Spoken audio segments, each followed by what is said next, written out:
Roll ଖାଇବାକୁ କାହାକୁ ନ ଭଲ ଲାଗେ। ସେଥିପାଇଁ ତ ମୁଁ ଆପଣମାନଙ୍କ ପାଇଁ ନେଇ ଆସିଛି ଗୋଟେ ଜମ୍ବୋ ସାଇଜ୍ ଏଗ୍ ଚିକେନ୍ ରୋଲ୍‌ର ରେସିପି, ଯୋଉଟାକି ହେଉଛି ପୁରା ମାର୍କେଟ ଷ୍ଟାଇଲ୍‌ରେ ହବାକୁ ଯାଉଛି। କିନ୍ତୁ ଏଇ ରୋଲ୍‌ଟା ପୁରା ହେଲ୍ଦି ହବାକୁ ଯାଉଛି, କାହିଁକିନା ଏଇ ରୋଲ୍ ପାଇଁ ଯୋଉ ପରାଠା ମୁଁ ରେଡି କରିବି, ସେଇଟା ପୁରାପୁରି ଅଟାରେ ହିଁ ରେଡି କରିବି। ଆ ଦେହରେ ମୁଁ କୌଣସି ମଇଦାର ୟୁଜ୍ କରିବିନି। ତ ଚାଲନ୍ତୁ ଆଜିର ରେସିପି ଦେଖି ନବା।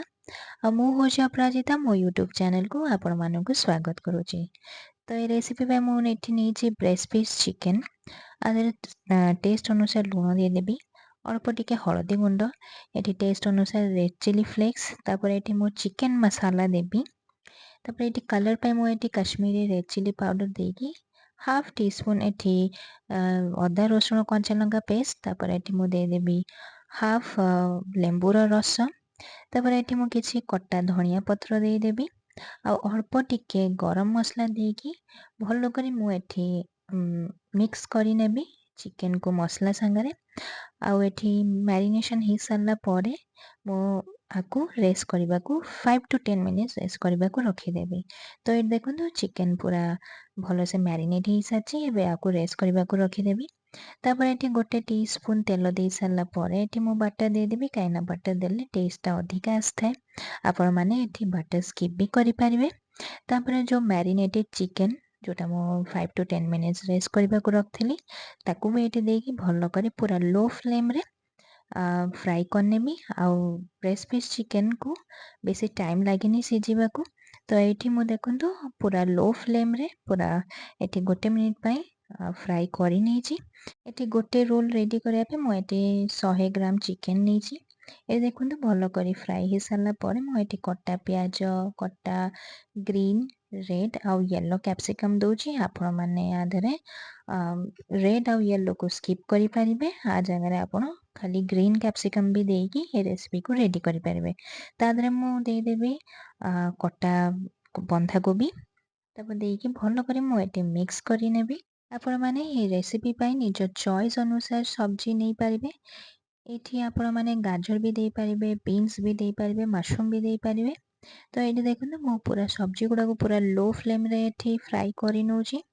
ତାପରେ ମୁଁ ଏଠି 2ଟା ଅଣ୍ଡା ଗୋଟେ ବୋଲ୍‌ରେ ଫଟେଇକି ଏଠି ମୁଁ ସ୍ୱାଦ ଅନୁସାର ଲୁଣ ଦେଇଦେବି, ଅଳ୍ପ ଟିକେ ରେଡ୍ ଚିଲି ଫ୍ଲେକ୍ସ, ଅଳ୍ପ ଟିକେ ଏଠି ହଳଦୀ ଗୁଣ୍ଡ ଦେଇକି, ତାପରେ ଏଠି ଅରିଗାନୋ ଟିକେ ଦଉଛି। ତାପରେ ଭଲ କରି ଆକୁ ବିଟ୍ କରିନେବି। ଆପଣମାନଙ୍କ ପାଖରେ ଯଦି ଅରିଗାନୋ ନଥିବ, ଆପଣମାନେ ଏଟାକୁ ସ୍କିପ୍ କରିପାରିବେ। ଆଉ ଏଠି ଟେଷ୍ଟ ଅନୁସାରେ ଆପଣ ରାଗ କମ୍ ବେଶୀ କରିନେବେ। ତ ଏଠି ମୁଁ ଗୋଟେ ଡୋଟେ ରେଡି କରିବି ରୋଲ୍ ପାଇଁ। ଏଠି ମୁଁ ଅଟା ନେଇଛି, ତା ଦେହରେ ମୁଁ ଦେଇଦେବି ସ୍ୱାଦ ଅନୁସାର ଲୁଣ। ଏଠି ପୁରା ଗରମ ପାଣି ଦେଇକି ମୁଁ ଗୋଟେ ପୁରା ନରମ ସଫ୍ଟ ଡୋଟେ ରେଡି କରିନେବି। ଏଠି ଆପଣମାନେ ଅଟାରେ ଅଳ୍ପ ଟିକେ ଘିଅ ଦେଇକି ବି ଆକୁ ଦଳି ପାରିବେ।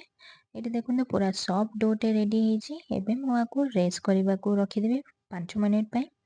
ତ ଏଠି ଦେଖନ୍ତୁ 5 ମିନିଟ୍ ହେଇସାରିଲାଣି। ମୁଁ ସେ ଅଟା ଡୋରୁ ଗୋଟେ 3ଟା ଏଠି ବଲ୍ସ ରେଡି କରିଛି। ତା ଦେହରେ ମୁଁ ଅଳ୍ପ ଟିକେ ଅଟା ଦେଇକି ମୁଁ ପୁରା ପତଳା ଭାବରେ ବେଲି ନେବି, ମାନେ ଟିକେ ବଡ଼ ସାଇଜ୍‌ର ରୁଟି ବେଲି ନେବି। ଆପଣମାନେ ଏଇ ରେସିପିକୁ ପ୍ଲିଜ୍ ଟ୍ରାଏ କରିକି ଦେଖିବେ।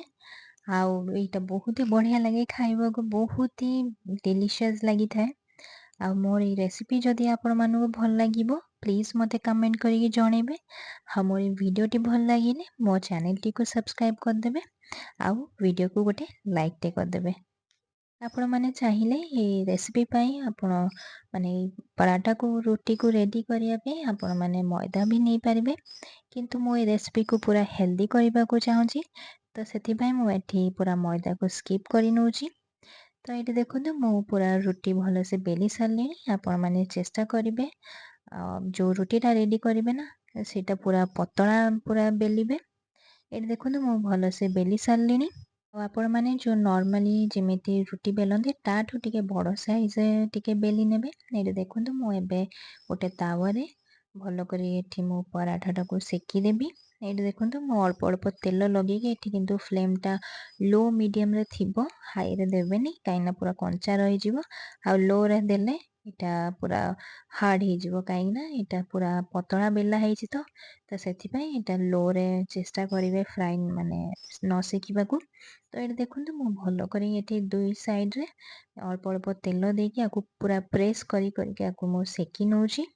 ଆପଣମାନେ ଏହି ରେସିପିକୁ ଆଜ୍ ଆ ଇଭିନିଂ ସ୍ନାକ୍ସ ବି ଖାଇପାରିବେ। ଆଉ ଯେହେତୁ ଏଇ ରେସିପି ପୁରା ହେଲ୍ଦି, ଆପଣମାନେ ଏଇଟାକୁ ଛୁଆକୁ ବି ରେଡ଼ି କରିକି ସ୍କୁଲ ଟିଫିନ୍ ପାଇଁ ବି ଦେଇପାରିବେ। ତ ଏଇଠି ଦେଖନ୍ତୁ ମୋର ଗୋଟେ ସାଇଡ଼୍ ଭଲସେ ମୁଁ ସେକି ନେଇଛି। ଏବେ ମୁଁ ଆଉ ଗୋଟେ ସାଇଡ଼୍ ଟର୍ନ କରିକି ସେଇଭଳିଆ ଭାବରେ ପୁରା ଭଲସେ ପ୍ରେସ୍ କରିକି ମୁଁ ଏଠି ସେକି ନେବି। ଆପଣମାନେ ଯଦି ମୋର ଏଇ ରେସିପି ଭିଡ଼ିଓକୁ ଦେଖିକି ଘରେ ଯଦି ରୋଲ୍ ବନେଇବେ ମାନେ ଟ୍ରାଏ କରିବେ, ତ ମୁଁ ପୁରା ସିଓର୍ ଅଛି ଯେ ଆପଣମାନେ ମାର୍କେଟ ଷ୍ଟାଇଲ୍ ରୋଲ୍ ପୁରା ଭୁଲିଯିବେ। କାହିଁକିନା ଆପଣ ନିଜେ ହିଁ ଘରେ ବସିକି ବହୁତ ହି ଆରାମସେ ଇଜିଲି ଗୋଟେ ବଢ଼ିଆ ମାର୍କେଟ ଷ୍ଟାଇଲ୍‌ର ରୋଲ୍‌ଟେ ରେଡ଼ି କରିଦେବେ। ତ ଏଠି ଦେଖନ୍ତୁ ପୁରା ରୁଟି ରେଡ଼ି ହେଇସାରିଲାଣି। ଏବେ ମୁଁ ସେଇ ସେମ୍ ପ୍ୟାନ୍‌ରେ ମାନେ ତାୱାରେ ଯୋଉ ମୁଁ ଅଣ୍ଡା ଦେହରେ ବିଟ୍ କରିଥିଲି ତାକୁ ମୁଁ ଏଠି ଦେଇଦେବି। ପୁରା ଥିନ୍ ଲେୟାର କରିଦେବି ଅଣ୍ଡାର। ଏଠି ଦେଖନ୍ତୁ ପୁରା ମୁଁ ସ୍ପ୍ରେଡ୍ କରିଦଉଛି ଚାରିଆଡ଼େ। ଆଉ ଏଠି ଫ୍ଲେମ୍‌ଟା କିନ୍ତୁ ଲୋରେ ରଖିଦେବେ କାହିଁକିନା ମିଡ଼ିୟମଟା ଟିକେ ହାଇ ରହିଲେ ଏଠି ଅଣ୍ଡାଟା ବହୁତ ଶୀଘ୍ର ଫ୍ରାଏ ହେଇଯିବ।